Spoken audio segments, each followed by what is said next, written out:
Hey guys, how are you all. स्वागत है आप सभी का toppers talk with Unacademy के अंदर।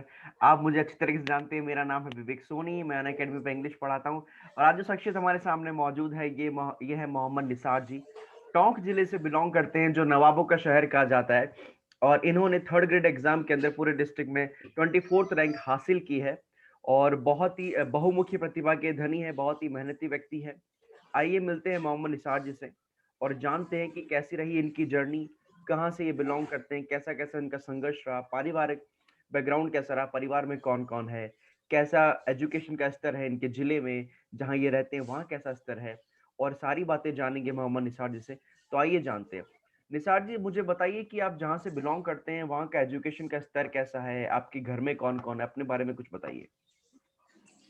सर घर में हम तीन भाई हैं। एक ओके। मुझसे बड़े हैं, एक छोटे हैं मुझसे, जी। और तीन बहनें हैं। हम्म। घर में मतलब कि फर्स्ट आदमी हूँ जिसने ग्रेजुएट किया है मैंने। क्या बात है। यानी कि पूरी फैमिली में ही नाना से, मामा से, ताऊ से, चाचा से, सबसे लेकर फर्स्ट आदमी जिसने सेकेंडरी भी पास किया है। ओहो, क्या बात है। ये सर, कोई फैमिली बैकग्राउंड नहीं है सर पढ़ाई के हिसाब से। बिल्कुल। ये है।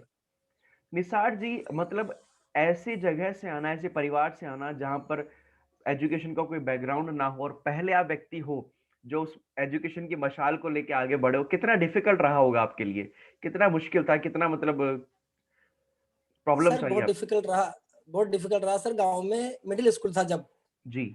हमारे गांव में मिडिल स्कूल था। जी। उसके बाद में 9th से हमने टोंक जाके पढ़ाई की, हम्म। और शुरू से लेकर एंड तक हमने गवर्नमेंट स्कूल में पढ़ाई की है। ओके। जी। जी जी। और हमारे बड़े भाई और जो हमारे फादर है वो फैब्रिकेशंस का काम करते हैं। Okay okay okay okay. ठीक स्टील है। फैब्रिकेशंस का काम करते हैं। जी और मैं भी मतलब पढ़ाई के साथ साथ उनका काम में हाथ बटाता था सर। जी जी जी जी। बिल्कुल बिल्कुल। निसार जी, आपके मदर और फादर क्या करते हैं, मतलब फादर क्या करते हैं आपके, वो भी आप बता रहे हो कि पढ़े जी, ये लिखे नहीं है। पढ़े लिखे नहीं है सर, फैब्रिकेशंस का काम करते हैं। ओके। तो आपके जी। सारे भाई बहन वही संभालते हैं, भाई वही संभालते हैं। जी, छोटा भाई है मेरा, वो जयपुर प्राइवेट काम करता है सर, और ओके बड़े भाई और पापा यही काम करते हैं ओके ओके घर ओके। पे ही। तो निसार जी, जैसे कि आप अपनी नौकरी लग चुके हैं, तो आपके जो छोटे भाई बहन हैं, आपके कजन्स भी होंगे, उनको कैसे जी आप जी। मोटिवेट करते होंगे या कैसे आप उनको प्रेरणा देना चाहेंगे कि नहीं आप भी पढ़ो, काम में कुछ नहीं रखा, ये तो होता रहता है। काम तो मतलब आप जॉब के बाद भी कर सकते हो, उसमें वो कुछ नहीं है। नौकरी के लिए कैसे प्रेरणा देना चाहेंगे और आप कैसा फील करते हैं एक गवर्नमेंट सर्वेंट बनने के बाद।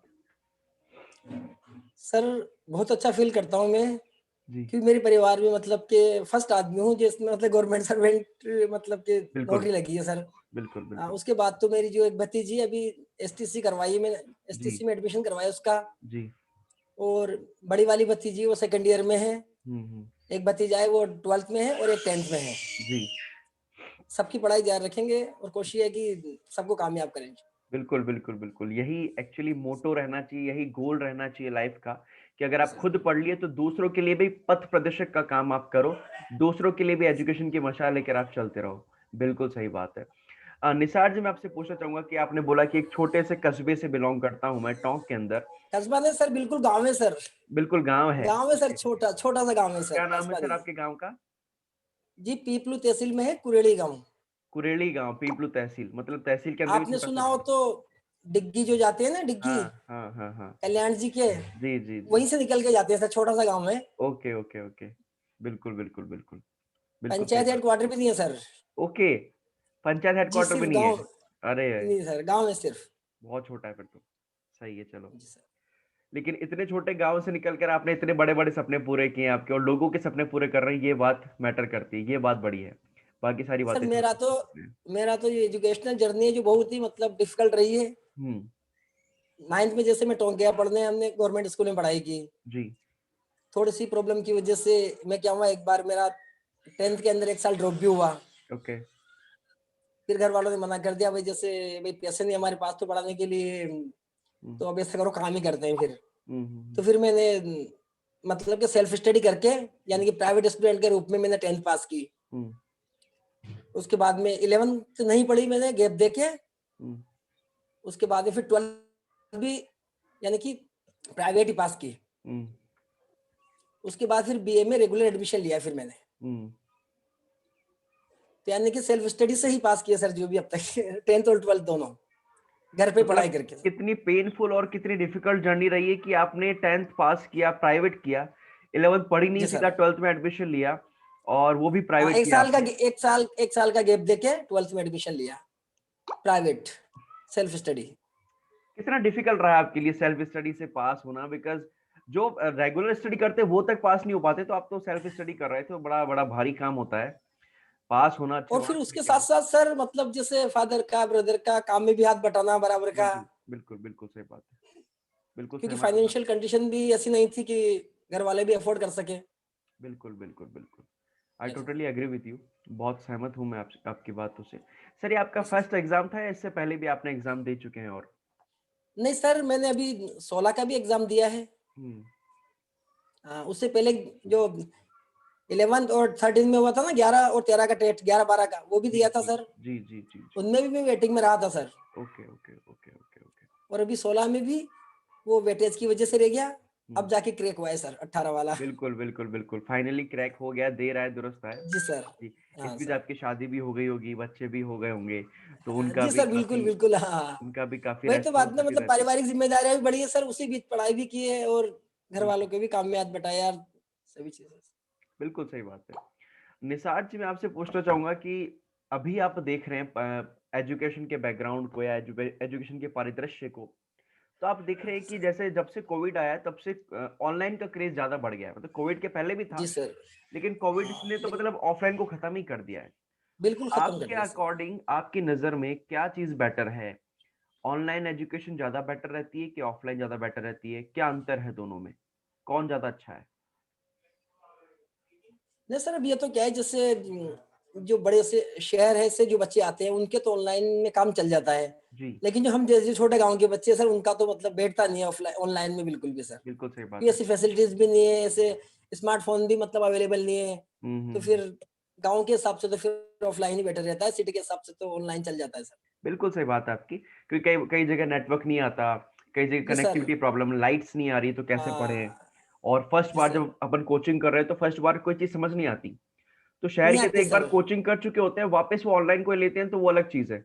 लेकिन फर्स्ट वो बार जो अलग चीज कोचिंग है। कर रहा है उसके लिए काफी डिफिकल्ट हो जाता है पढ़ना। हाँ, बिल्कुल गांव के सहमत बच्चों हूँ के लिए आपकी बात। मुश्किल होता है सर। बिल्कुल जो रूरल बैकग्राउंड से बच्चे आते हैं उनके लिए तो मुश्किल होता है ऑनलाइन सर। बिल्कुल बिल्कुल सही बात है सर, बिल्कुल सही बात है।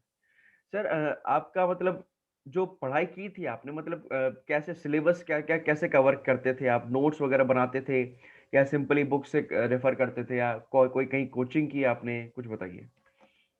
देखिए सर, मैंने कहीं भी कोचिंग नहीं की, मैं आपको बताऊं। ओके, हाँ, जैसा आप बता रहे हैं कि आपने कहीं सारा भी, प्राइवेट हाँ, पढ़ा है। कहीं भी कोचिंग नहीं की। जी मैं क्या है मतलब, पहले मैं कांटेक्ट पे लगा हुआ था।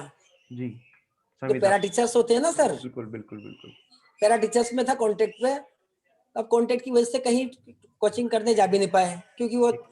5-6 हजार में काम करते थे, तो उसको छोड़ के कहीं से इस चक्कर में परमानेंट हो जाए आगे चल के, तो छोड़ हम्म नहीं पाए खाली। और बच्चों को इसी बीच में घर पे ट्यूशन भी पढ़ाते थे, हम्म। और उसी बीच में सेल्फ स्टडी करता था खुद ही सर। बिल्कुल बिल्कुल बिल्कुल। कोचिंग कोचिंग कहीं भी नहीं की सर। ओके ओके और ओके। रही बात नोट्स वगैरह की, तो मैं क्या है मतलब एनसीईआरटी की अपनी जितनी बुक्स है ना, ये हम्म। 6 से लेकर 12 तक, जी।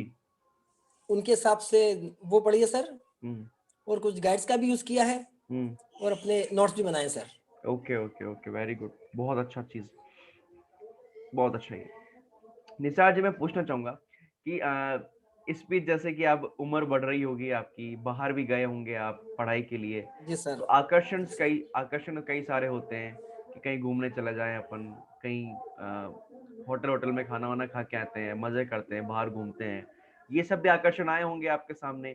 एक तरफ गरीबी, दूसरी तरफ आकर्षण, एक तरफ आपको जॉब लगने की चिंता कि जॉब कब लगेगी, दूसरी तरफ जो जीवन की जो कटु सच्चाइयां हैं वो आपको आकर्षित कर रही है अपनी तरफ, क्या छोड़ना, क्या है आगे कर लेना।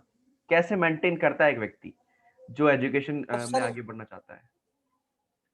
अब सभी को होती है चीजें, तो कहीं घूमने की भी, जाने की, जाना है घूमने फिरने की सब। लेकिन सर बिल्कुल परेशानी ये थी कि एक तो बेरोजगारी मानो, बिल्कुल। कॉन्ट्रैक्ट में 4-5 हजार मिलते थे, वो कोई मजे वाली बात है, खाली एक बेरोजगारी के हिसाब से जी। सभी चीजें थी। लेकिन इस बीच पढ़ाई जारी रखी भाई, ये है कि पहले नौकरी लग के ही फिर उसके बाद कुछ करना है सर। बिल्कुल बिल्कुल बिल्कुल। पूरी तरीके से सहमत हूँ मैं आपकी बातों से। और जिस तरीके से आप अपने पक्ष रख रहे हैं, बहुत अच्छे से आप अपने बता रहे हैं कि कैसे कैसे आपने पढ़ाई की। आप जो नौजवान है जो पढ़ाई कर रहे हैं, जैसे अभी भी वैकेंसी आई है रीट के लिए, उनको क्या मतलब आप संदेश देना चाहेंगे, उनको क्या मोटिवेशन देना चाहेंगे कि आप लोग क्या करेंगे जिससे आपका सिलेक्शन हो सकता है? सर मैं तो यही कहना चाहूंगा उनसे कि अपनी कंसिस्टेंसी रखे सर पढ़ाई में, बिल्कुल सही बात है।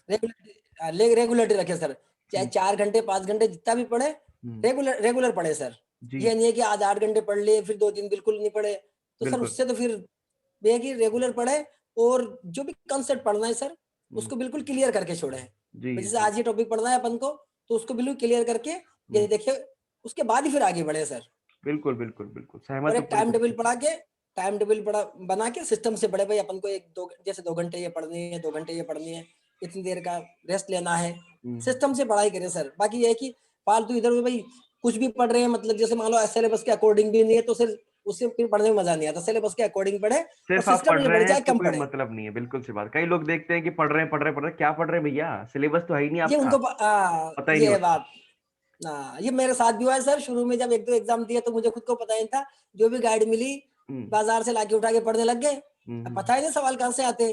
फिर बिल्कुल, बाद में बिल्कुल, पता पड़ा भी एनसीईआरटी की बुक भी पढ़नी है, कैसे-कैसे मतलब नोट्स भी बनाने हैं, जो जी, चीज़ अपन को पढ़नी है उसको अंडरलाइन भी करते रहना है। बिल्कुल, जो बिल्कुल, 20-20 जो 20 में जो मेन-मेन आपको लगे उनको एक कॉपी में नोट कर लो, ताकि लास्ट टाइम में फिर एक बार रिवीजन कर लो उनको, क्योंकि पूरी किताबें तो पढ़ नहीं सकते अपन आखिरी टाइम में। बिल्कुल सही सिर्फ बात जो है। अपन जो अंडरलाइन किए या नोट्स बनाए सिर्फ उन्हीं की रीडिंग कर ले लास्ट में एक बार। बिल्कुल, बिल्कुल, बिल्कुल, सहमत हूँ पूरी तरीके से आपसे। बहुत मज़ा आया आपसे बात करके, बहुत अच्छा लगा कि आपने अपना कीमती वक़्त हमसे साझा किया निसार जी। अगली वीडियो में हम जानेंगे आपसे कि किस प्रकार का एग्ज़ाम का पैटर्न रहता है, किस-किस प्रकार के सब्जेक्ट आते हैं, कैसे-कैसे उन सब्जेक्ट्स को प्रिपेयर किया जाता है, सारी चीज़ें हम देखेंगे अगली कड़ी में। तब तक के लिए धन्यवाद निसार जी, बहुत-बहुत धन्यवाद कि आपने अपना कीमती वक़्त निकाला।